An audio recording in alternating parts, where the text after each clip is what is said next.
What we're going to show you is a 1940s Cape Cod. This is Jane's home. Jane grew up in this house, and Jane is still living in her own bedroom that she had as a little girl. This project shows you two additions, a kitchen addition and a mudroom addition. And we see a second floor primary suite, bathroom, bedroom, and a walk-in closet. The entire exterior of this home was also updated. A complete new redash of the stucco and also wrapping of windows. This is a gem of a home in a 1940s Cape Cod. Come with me.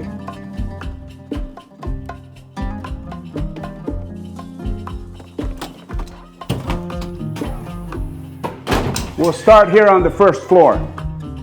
This floor looks exactly like it used to when it was built. You see this window up here, this transom window? Two things it does. It allows the movement of light through into the hallway that sits behind here. What we had here before was a full doorway, and this doorway actually points right into the bathroom area. So we thought appropriate to correct this space plan feature. We still wanted the light into the hallway, so we installed a transom window, but we filled the wall, which gives us a furniture plan, placement, arrangement that gives us much more flexibility. Because when you have doorways, we always have to make provisions for the traffic to and from. So we shut that off, took the light feature, and worked with that and gave the privacy towards the bathroom that sits in the hallway. Little things like that our design team thinks about on a daily basis. And we helped Jane correct something that had been here since 1948. A few of the things that we'll see is we kept the original fireplace with the original stone, the original ledge, and this is a wood-burning fireplace. The dining room we also kept completely intact with the customary two display cabinets that we see so often in this vintage. I'm going to point to where things changed drastically.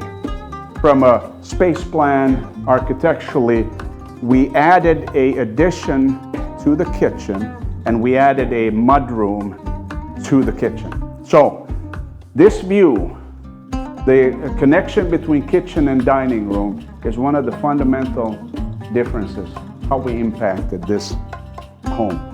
I'm going to walk you into the kitchen, and you see this generous space. This used to be a 9 by 11 space. Yeah, that's right, 9 by 11, typical smaller kitchen. What we did is we moved this wall out by approximately 2 feet. Now that may not seem like an awful lot, but that is exactly the difference between a center island kitchen and not. Jane's dream was to be able to have a L-configured kitchen with a center island where she could pull up a chair, review the news, and watch TV. So we have a TV wall. Yes, we brought in TV to the kitchen.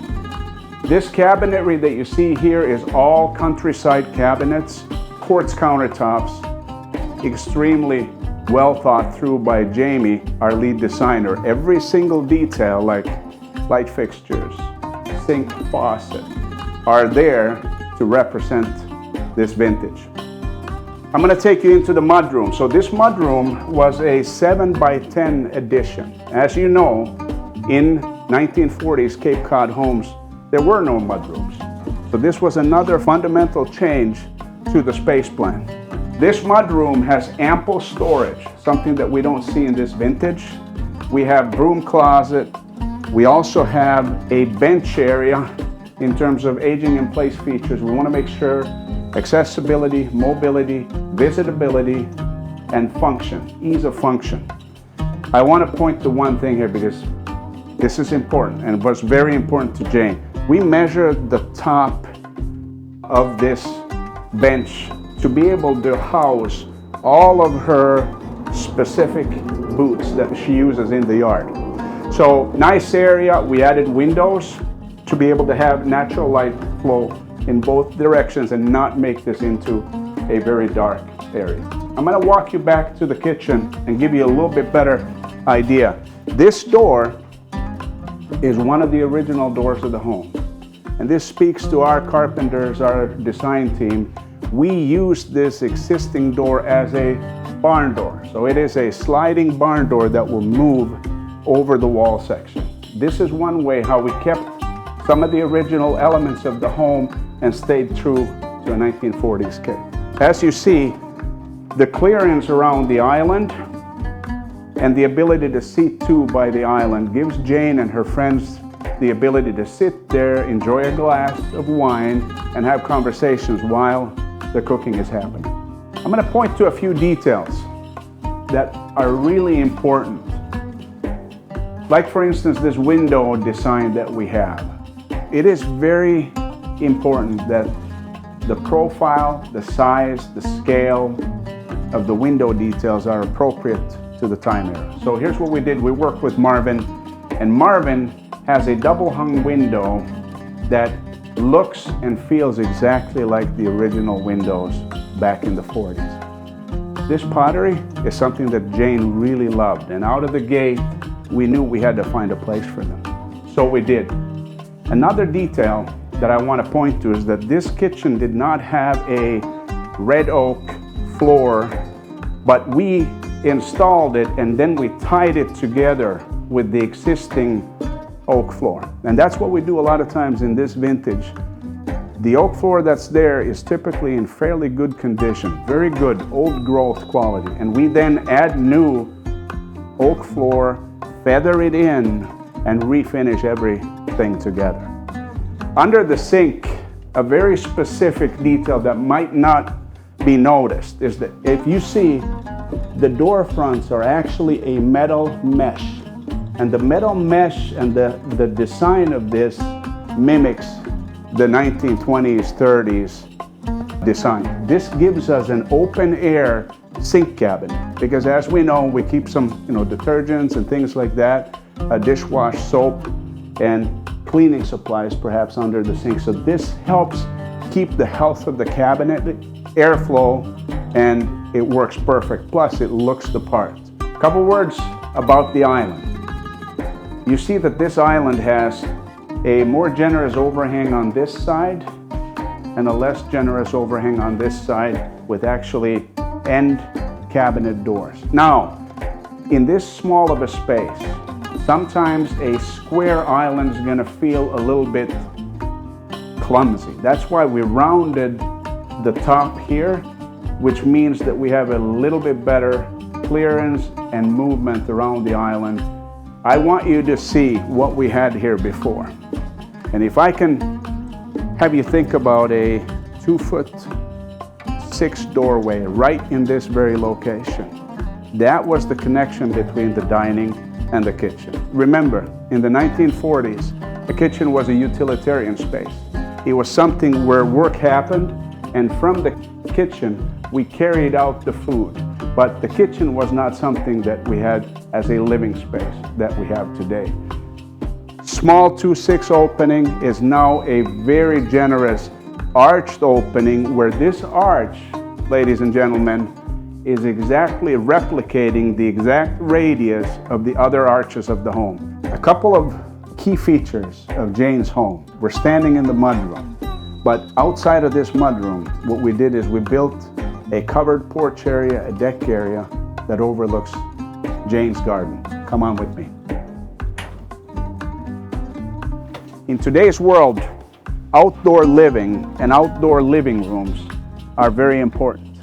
What you see here is a deck area that has a covered section, which means that Jane can be sitting here while it's raining and still have the use of this deck area. From this point here, Jane can enjoy her cup of coffee.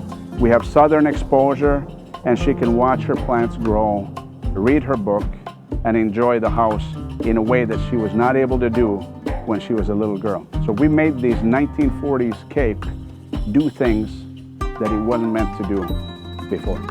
A few exterior details that I want to mention here is that, first off, the decking and the outdoor living areas. Today we see a lot of composite decking. What we have here is a Trex decking. It's a composite decking, and the color is spiced rum. The exterior trim of the windows and the new exterior building envelope with the redashed stucco, I'm going to say a couple words on that. What you see here, this is aluminum wrap around wood, which means that this here material will last almost forever, and it frames perfectly the new Marvin windows that are period appropriate, double hungs. This material in itself is bent and installed in a way that the original brick mold profile comes through as close as possible. Little details that show that we pay attention to make sure that we stay period appropriate. Another detail in outdoor environments today is the railing system. And this is a aluminum rail. So the materials used on the deck, it's a composite for the decking and the skirt, and the railing is an aluminum railing, which means that we don't have the maintenance factor that we typically do with sealing the deck, pressure washing the deck, and painting or staining railing system. This is not something that most people want to do in today's world. We're too busy. We've now spent some time on the main floor, but I think you're going to be impressed. I'm going to walk you up to the second floor. You'll see what we did there. Come on in. The stairway was redone with new carpet and paint work. This little loft area is a really nice reading nook, natural light, and a seating area to read your favorite book on a rainy day. The hallway that leads up to one of the more significant transformations of this project. And I'm going to walk you into the bathroom first. This is Jane's new master bathroom, primary bathroom, with a custom shower, a vanity, a toilet, and linen closet. The other thing that you notice is Jane has direct access from her primary bedroom into the primary bathroom without having to get into the hallway. So we connected her bedroom, and we also did something pretty significant. In the hallway, on the one wall facing west, we had a cedar closet. That cedar closet extended behind that wall, and what we did is we transferred the access into the closet, and we took a new entry into her walk-in closet from her bedroom.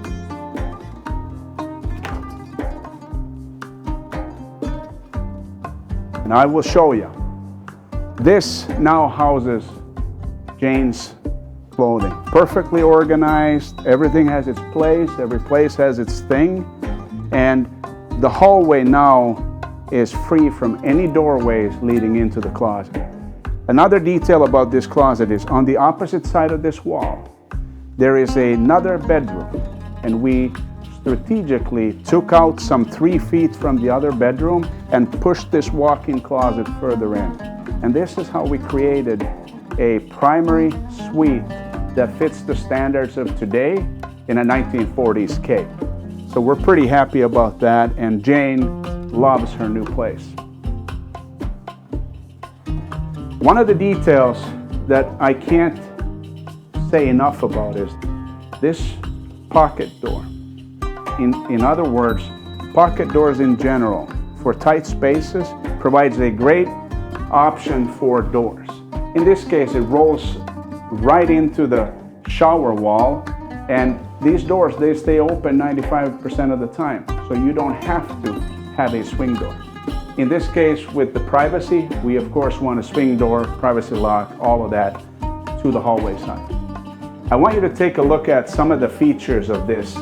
We have timeless subway tile with white grout, and it just blends in, and it's a beautiful visual with all this clear glass to allow that tile to come through. The window, which we replaced, and we also replaced the window in the bedroom side because of the space plan changes. I want you to think about this floor having 2 closets, the cedar closet, that bedroom's closet. We took out that space and we pushed the wall over because the only thing we had here on the second floor was a toilet and a sink. No shower.